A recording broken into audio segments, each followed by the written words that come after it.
रोने लगी। लाला किसने तुझे सताया है? ध्रुव कहने लगे, माँ उत्तम भैया के साथ हम राजसभा में खेलने के लिए गए थे। पिताजी ने हमें राज सिंहासन पर बैठा लिया। मौसी ने आकर के गाल पर तमाचा दिया। माँ दुख इस बात का नहीं है कि मौसी ने हमें मारा है, दुख केवल इस बात का है माँ, पिताजी ने मुख से कोई शब्द नहीं कहा।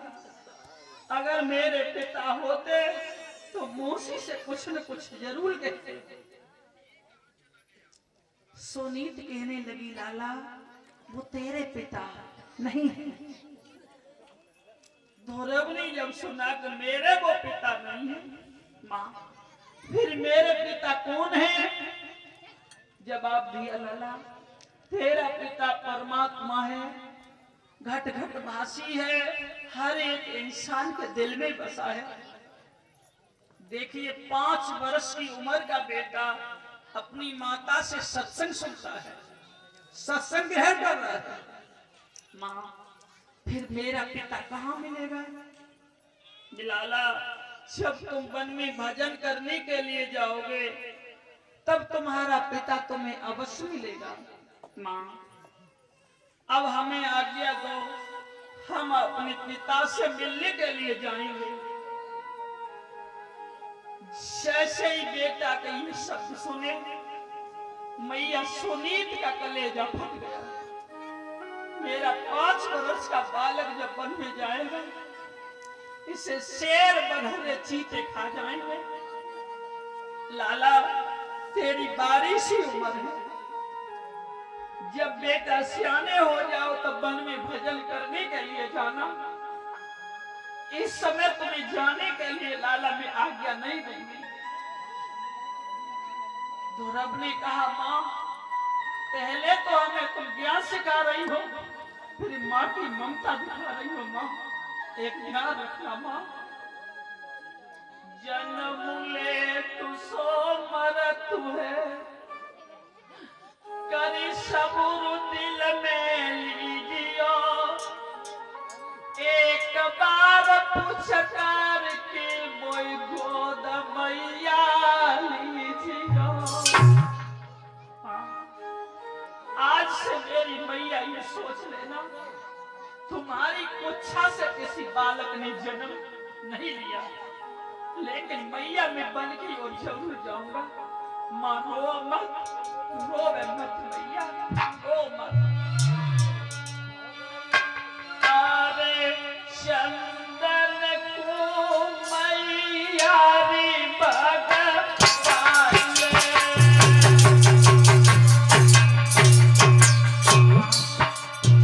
रो मत भैया। अरे चंदन को मैया रे भगवान,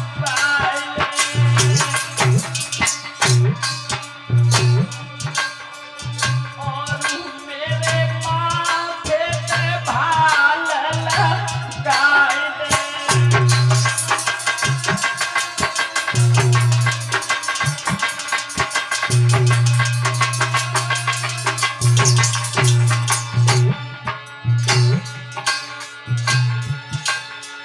अरे छाती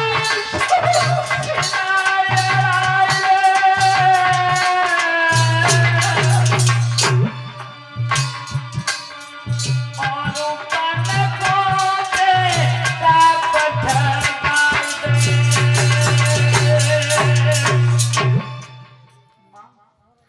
अपनी छाती से पत्थर की शिला लगा लो, लेकिन मैं भजन करने के लिए अवश्य जाऊंगा। जब तक मेरे पिता नहीं मिल सकते तब तक हम भोजन की कौन कहे, पानी भी नहीं पी सकते। इतनी कह करके बेटा ध्रुव अपनी माँ के चरण छू के निकल गया और मैया हाय बेटा कह करके जमीन पर केवल इतना ही मुंह से निकला, हाय राम मेरे बच्चे की वन में रक्षा करना। मैया के दिल में केवल 2 ही नाम आ रहे थे, राम और बेटा ध्रुव तो निकल गया। अब 5:30 बज गए।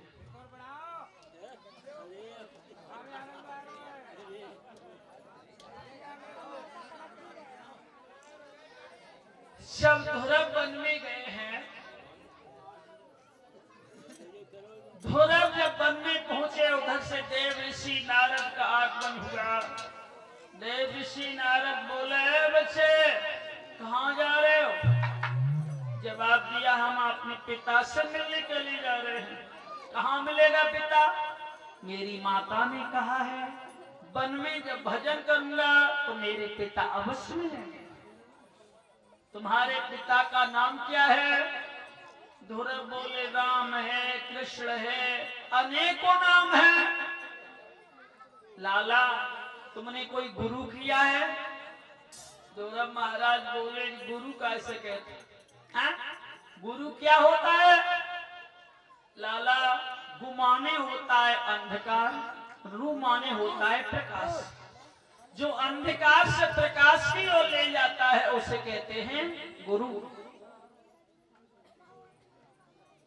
लाला बगैर गुरु के ज्ञान नहीं होगा कि गुरु बिना भवनिद तरई कोई, चाहे बिरंच शंकर सम होई।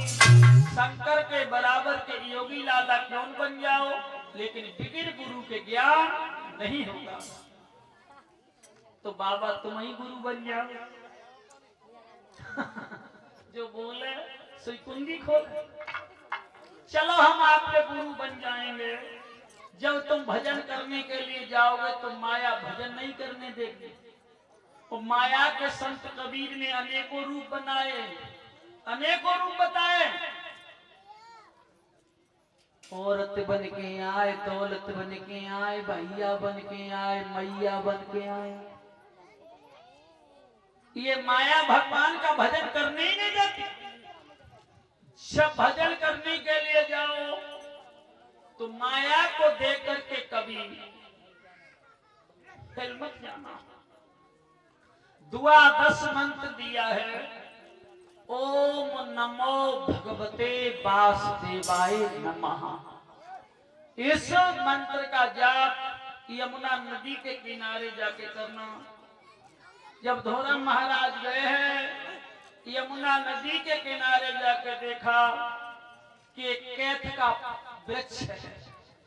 कैथ के फल पके पके कैथ पर लगे हुए हैं, कुछ जमीन पर पड़े हुए हैं। ध्रुव ने 2 फल उठाए, छीले और खाए। यमुना में से अंचली भर पानी पिया, समाधि लगा गए। ये ध्रुव की समाधि 15 रोज की लगी। समाधि खुली, देखा एक फल आगे पड़ा है, लेकिन नहीं उठाया। केवल 2 अंजलि पानी पिया और समाधि लगा गए। ये ध्रुव की समाधि 3 महीना की लगी। नेत्र खुले, जल भी आगे है, फल भी आगे है, लेकिन कुछ नहीं खाया। एक लंबी सांस ली और ब्रह्मांड में जाकर के रोक दी। इससे कहते हैं अखंड समाधि। ये बेटा की समाधि 6 महीना की लगी। अब तो विष्णुदेव भगवान की मूर्ति जो है ध्रुव की आंखों में बस गई। तीसरा नेत्र खुल गया, भगवान की तस्वीर अंदर छप गई। इधर हवा मंद पड़ गई। देवराज इंद्र का सिंहासन हिलने लगा। इंद्र सोचने लगा कि अब कोई मृत्यु लोक पर ऐसा तपस्वी हो गया, मेरे इंद्रासन को जरूर छीन लेगा। विष्णुदेव भगवान के पास गया। विष्णुदेव भगवान से कहा कुछ न कुछ युक्ति सोचो। विष्णुदेव भगवान ने नारद से कहा, नारद बात क्या है, सिंहासन क्यों हिल रहा है? नारद ने कहा ध्रुव है, 5 साल को बच्चा है, जाके उसकी रक्षा करो, जल्दी जाकर के उसे दर्शन दो। भगवान विष्णुदेव भगवान जब चले हैं और ध्रुव के पास के लिए, तब तक ध्रुव धीरे धीरे पीछे झुकने लगा। अगर 1 मिनट पहले भगवान ना आ जाते तो बेटा जमीन पर गिर जाता। पीछे ध्रुव महाराज झुकने लगे और पीछे से भगवान ने अपने भक्त को गोदी में ले लिया। बोलो भक्त वत्सल भगवान की।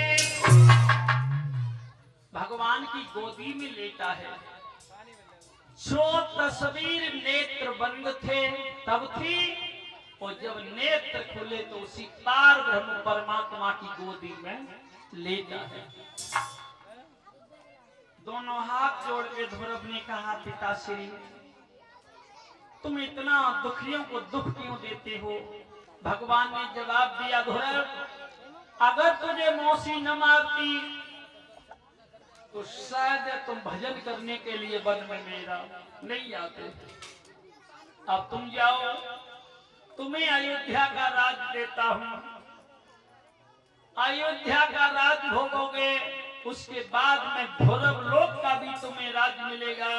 जब तक चंदा सूरज पृथ्वी आकाश रहेगा तब तक तुम्हारा नाम रोशन रहेगा। हेरा पधाती इंद्र के यहाँ से मंगाया, ध्रुव को बिठा करके अयोध्या की ओर प्रस्थान किया। ध्रुव चल दिए। अयोध्या वासियों ने सुना कि ध्रुव तपस्या करके लौटे हैं, तो सभी अयोध्या वासियों का समूह बेटा के दर्शन करने के लिए बाहर निकल आया। सभी लोग पैदल जा रहे थे, ध्रुव हाथी पर चढ़ के जा रहा था। लेकिन ध्रुव ने सोचा, समझिए भाई बहनों बुजुर्गों, अपने बच्चों में संस्कार डालो। ध्रुव ने सोचा कि मेरे पिता की उम्र के लोग पैदल चल रहे हैं, मैं हाथी पर चल रहा हूं, मुझे शोभा नहीं देता। इतनी कह करके बेटा हाथी से नीचे पैदल चलने लगा। कितने अच्छे माता के संस्कार थे। माता निर्माता भवत भारते। माता अगर पुत्र का भविष्य बना सकती है और बेटा का भविष्य बिगाड़ भी सकती है। कितने अच्छे संस्कार थे। सबसे पहले अपनी मौसी के पास गए हैं, लेकिन मौसी ने कायली के कारण किवाड़े बंद कर रहे थे। तो कायली काजल से भी बुरी होती है, काजल से भी कारी होती है। मौसी मैं तेरे दरवाजे पर आ गया, भगवान से मिलके आया हूं, मौसी की बारे खोलो। लेकिन मौसी ने के बारे नहीं खोले।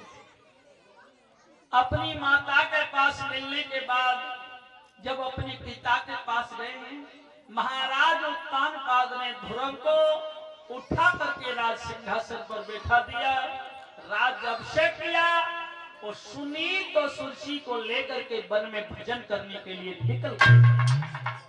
ध्रुव ने 36,000 वर्ष तक अयोध्या का राज्य किया। उसके बाद में ध्रुव के भाई जो उत्तम हैं, शिकार खेलने के लिए वन में गए। भीलों ने इन्हें घेर लिया और जान से मार दिया। जब ध्रुव मारे वो उत्तम मारा गया तो ध्रुव की आंखों में लहू के कतरे उतर आए और ध्रुव ने फौजी सजा करके यक्षों पर हमला बोल दिया। आग बबूला हो रहे थे, हाथ में धनुष और बाण लिया, कहा कि अब हम महाप्रलय कर देंगे, किसी को जिंदा नहीं छोड़ेंगे। भगवान ने देखा कि ध्रुव यक्षों का वंश मिट देंगे। उसी समय ध्रुव लोक से एक विमान आया, उस विमान में बैठ करके ध्रुव लोक के लिए चले गए। बोलो ध्रुव महाराज की। अब सभी भक्तजन खड़े हो जाओ, 6 बजने के लिए जा रहे हैं।